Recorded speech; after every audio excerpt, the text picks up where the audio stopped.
Hello, everyone. Welcome back to Quick Capsule Review, and may I say, in the immortal words of Dick Clark, Happy New Year! What the hell just fell out? Oh my god. This is a surprise box opening video, too. What do we got? Oh my god. Bag of cocaine. This is from the secret stash of Laura Palmer. What is this thing? Hey! Got a money clip. TD, hope you're watching. This is a good sign, buddy. All right. Well, let me put the crown on our selections today. And yeah, anyway, enough of that. So welcome back to, well, Stormbreaker Films and Quick Capsule Review. TD has been a maniac, uploading 3 videos in as many days with his new series. And congratulations to TD for that. I hope you've been enjoying those. Definitely check him out. He basically watches something that's available on Amazon Prime, and so it's I know that's something he's sort of pushed for over the years, or like a year or whatever it is, trying to make sure that we have content that's readily available for people to watch for free, or conveniently. And with the pandemic going on, it's all the more reason for that. But anyway, I would like to start off today by welcoming you all back to Stormbreaker Films. 2021 promises to be a much better year than 2020 in terms of our output, and hopefully in terms of the world health and the health of you and your family. Everybody stay safe out there. And I wanted to start off the year with kind of a, not really a recap, but sort of a, I don't know, kind of a casserole made of used parts. I had all these different trilogies of content in mind for a quick capsule review. I was going to do maybe a Rutger Hauer feature, and so I had watched One in Dead or Alive, courtesy of Kelly. He loaned me his DVD of that, and I had like Surviving the Game. But then I also, I was like, well, what's the third one going to be? Do I have to go dig up a copy of Blade Runner and watch that again, or whatever? And I don't know. I just never got around to doing that one. Likewise, Surviving the Game has F. Murray Abraham in it, and I thought maybe I could do, Surviving the Game, Amadeus, and then some third F. Murray Abraham movie, like maybe Star Trek Insurrection, but none of that really worked out. And also, I just wound up rewatching all of the Firefly episodes as well as Serenity as sort of comfort viewing, because it's just fun. I really enjoy that series, so let's just get into it. First, we have Rutger Hauer in Wanted, Dead or Alive. I guess I'd heard of this movie as sort of a typical 80s movie. I never saw it before.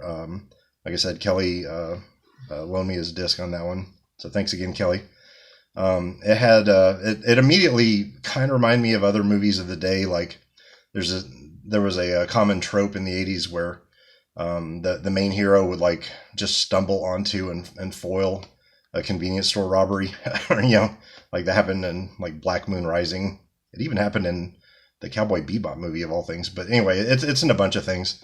So there's sort of that that sort of quick start to it. He also ingeniously hides a shotgun under a baby seat, which is something I've never seen before. So something visually striking right out of the gate. And it turns out that Gene Simmons, who went to the Stanley Kubrick School of Malevolent Staring, and that's pretty much the extent of his acting. Although I will say it works. It's good every time. I just saw Runaway not very long ago. See, I could have done a Gene Simmons trilogy too. All these wasted opportunities. But anyway, Gene Simmons plays a Muslim terrorist who, in his very first scene, shows up dressed as a Hasidic Jew and slits the throat of a Jewish rabbi. And he kind of fits more in the Hasidic Jew outfit than the Muslim terrorist guys, but it's fine. He's the badass. And then Rutger Hauer, of course, because no one can match his 80s mullet, is called on by the FBI to hunt this guy down, dead or alive. Because he's just the best of the best. And I always love that when enormous government agencies rely on one dude in Docker's pants to take care of their problems. By the way, it was distracting how big Rutger Hauer's butt looked in this movie. Maybe it was just the '80s style. I don't know. Maybe I'm just gay for Rutger Hauer and I love that sweet booty. But it was weird. It was very strange. Something else strange is, often you'll have like these casts where you're like, oh, what a legendary team up. And like the cast of Twin Peaks, they used to complain after the show was over that no one would ever cast, no casting director would ever put them together on one project. And this had maybe the least inevitable cast I've ever seen. It had Rutger Hauer, Gene Simmons, and Robert Guillaume from Benson as the FBI guy. And I was like, who was clamoring for this team up? But somehow it worked. I mean, it was fine. I wouldn't give it like an A+, but it was definitely a B grade, solid action movie. And I'll leave it to you to decide whether or not he takes the bad guy dead or alive. Gee, what a choice. This movie also has one of the most harebrained schemes I've ever seen a protagonist who's otherwise presented as like smart and likable do, where he, without telling his girlfriend, apparently sends his best friend from the government to pose as him on their houseboat, and the two of them get blown up together. Okay, all spoilers all the time, but I was just like, what did you think was going to happen? Like, it was so dumb, but it gave him that added extra fuel for revenge. So it worked out for the viewer, at least, I guess, in the end. But yeah, it's kind of rough on him. All right, so enough of that. Next movie is Krull. Krull's a good flick. In fact, it's the only movie review I remember my recently departed stepfather Ralph ever giving, is he just talked about Krull, and that's all he said. It was like, oh, Krull is a good flick. And so there are many movies and there are many films, and you will hear me talk about many cinematic enterprises, but there's only one flick, and it's Krull, and it's a good flick. It stars early Liam Neeson, and it's about a alien force that like comes to this idyllic planet, sort of a melding of sword and sorcery, a little bit of a Masters of the Universe vibe to it. And these alien monsters are slowly conquering the world, one deserted city at a time. They really didn't have much budget left over for extras in this one. So all the talk of them destroying the world, you just kind of see these paradisical vistas, nothing but Clydesdales running around. It's like, it's all right, I guess it's being destroyed, but it looks kind of nice to me.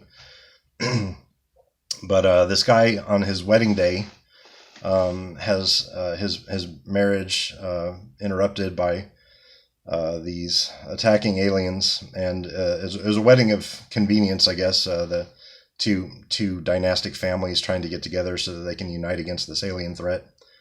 And so most of his army, I guess, is wiped out. They even say that they lost hundreds of men just getting him home. So they're obviously, in a losing position.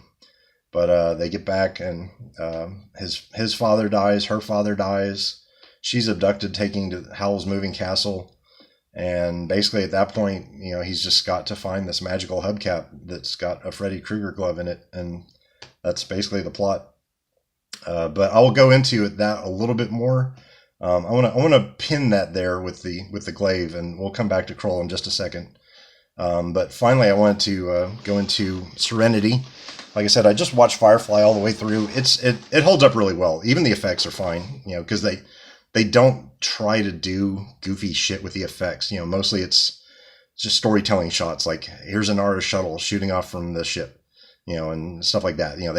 They have a few like interstellar chases, I guess, but not much.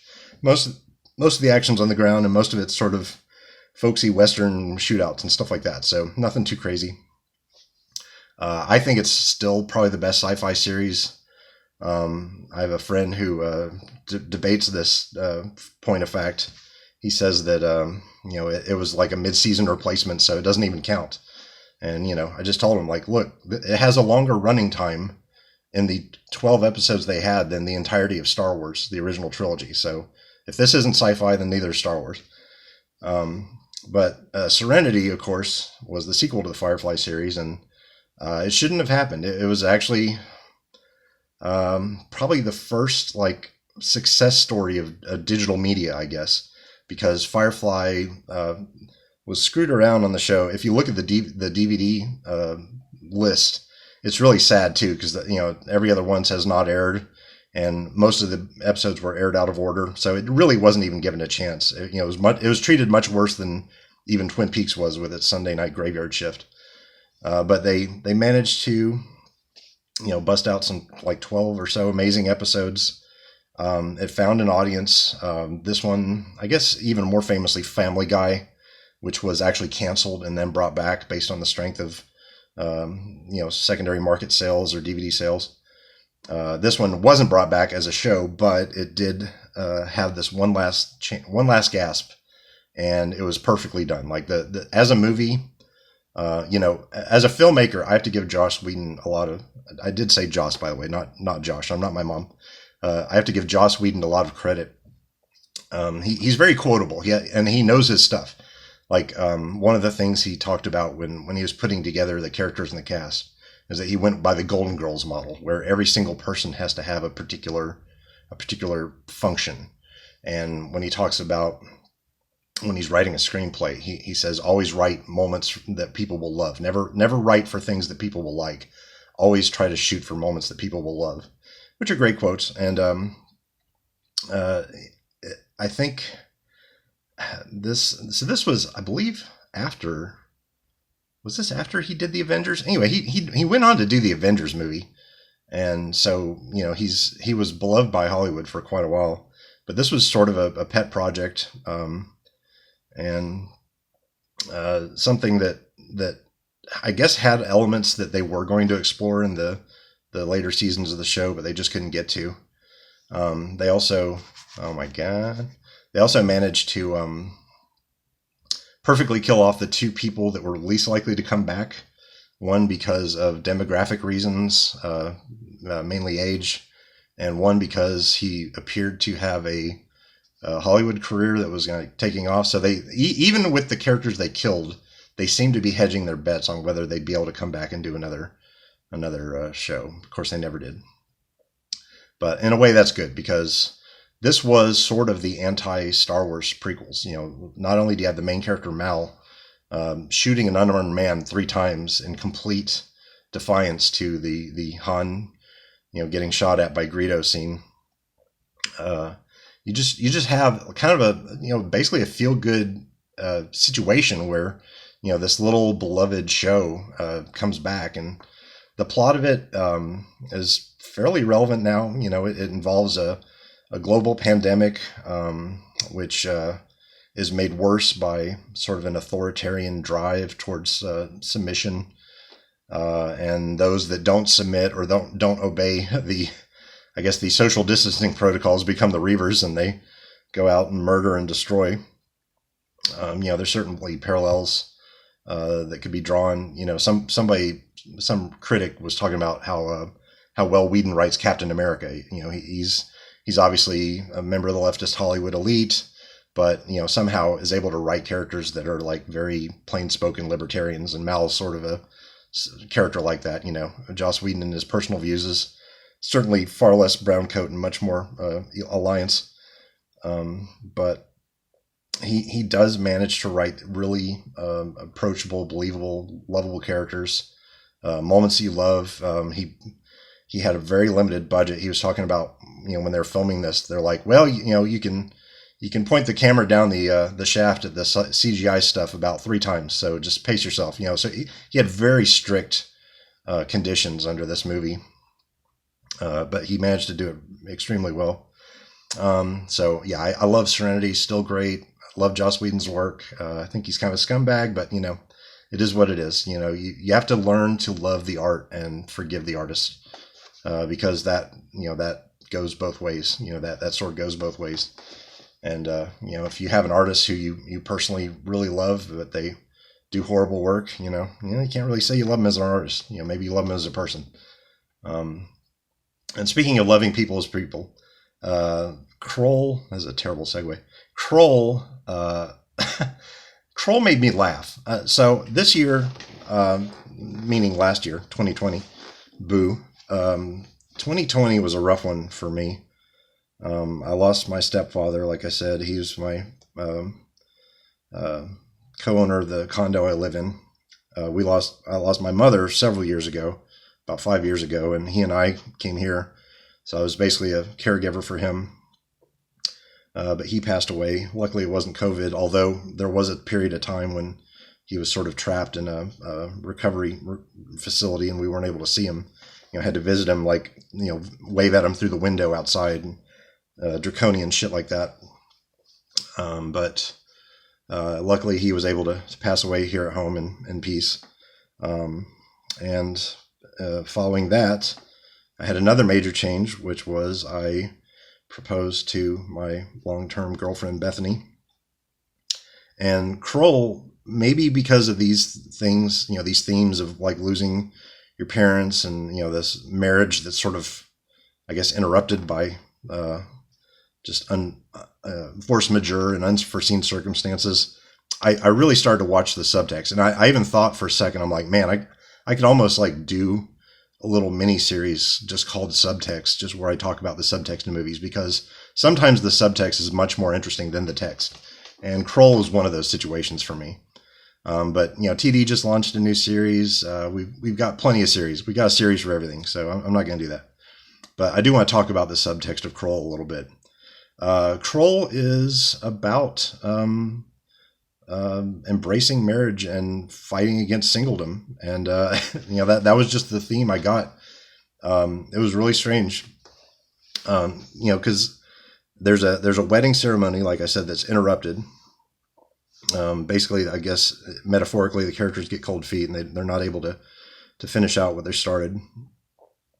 But in the ceremony, the man reaches into water and produces flames, and the woman grabs the flames and holds them. And so, there's a little bit of a mysticism to it.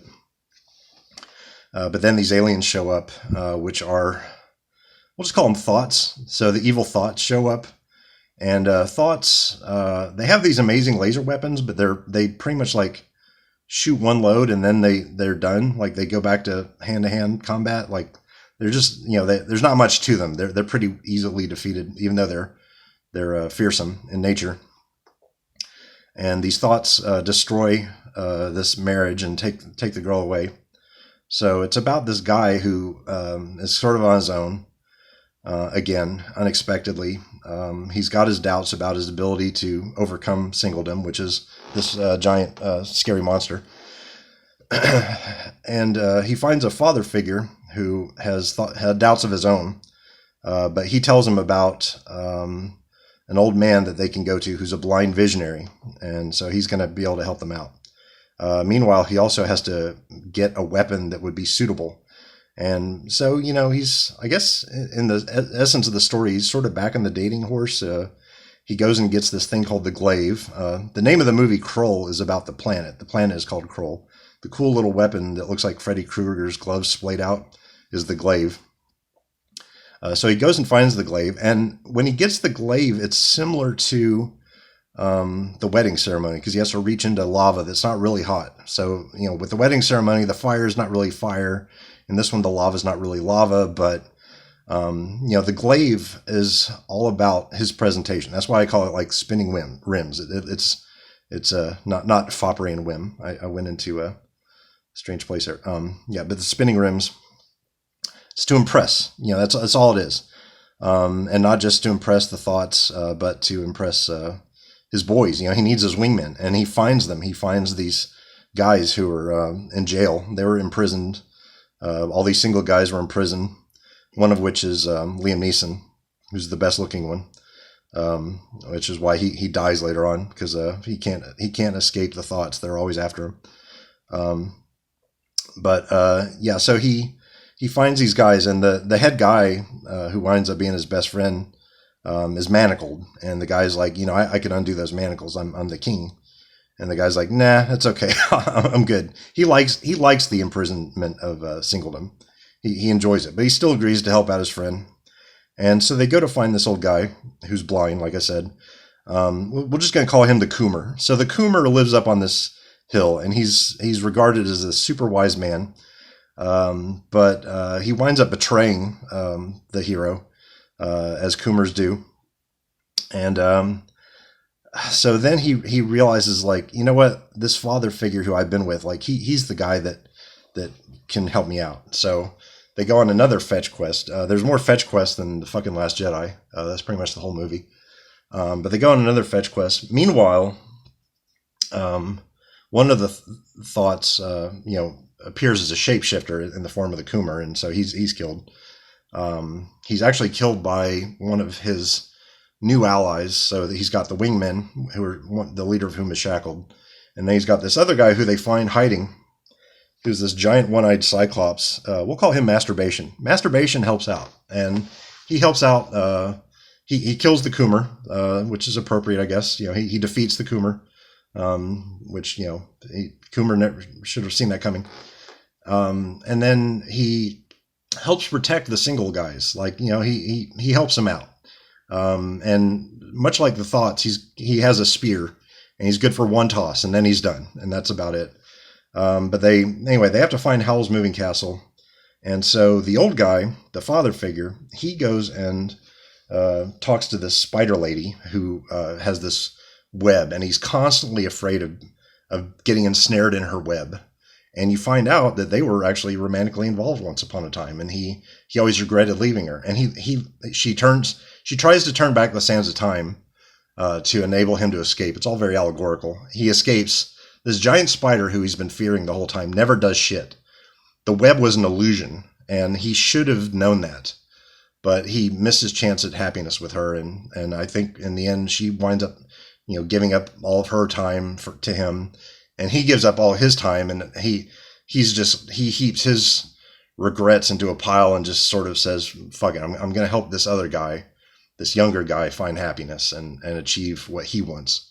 So he tells him the location of the castle, and so he's still got the glaive. Like, they've come under attack multiple times. He comes under attack again. The main character, this time one of the Thoughts disguises himself as a attractive female, and she actually betrays the demon of singledom, because she knows that he's dedicated to his wife, his fiancée, I guess, at this point. They're married, so we'll call them wife, but they had a 2-second honeymoon before they were broken up. So she actually betrays the villain, and she dies.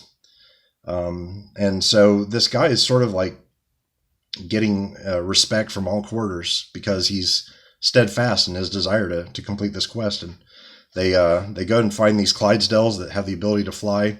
And again, when they fly, there's the flame coming off their hooves. So again, it's that same flame image, flame symbolism.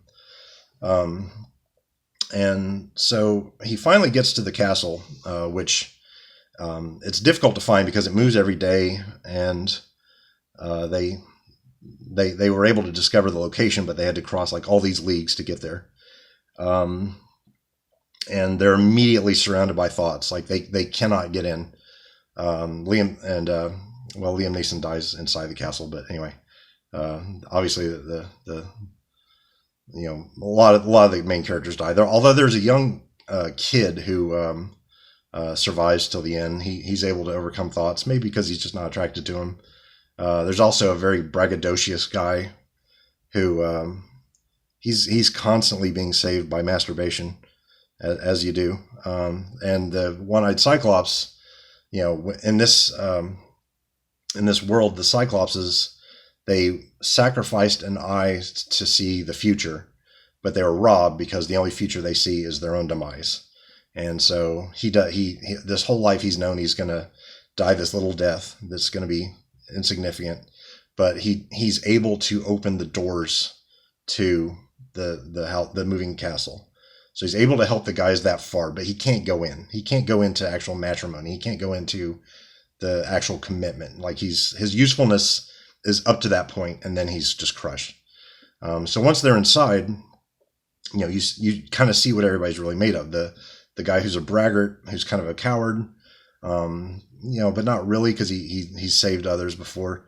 He turns into a fearsome lion. Like this is like he's in his element finally, under maximum danger, and he's able to prevail.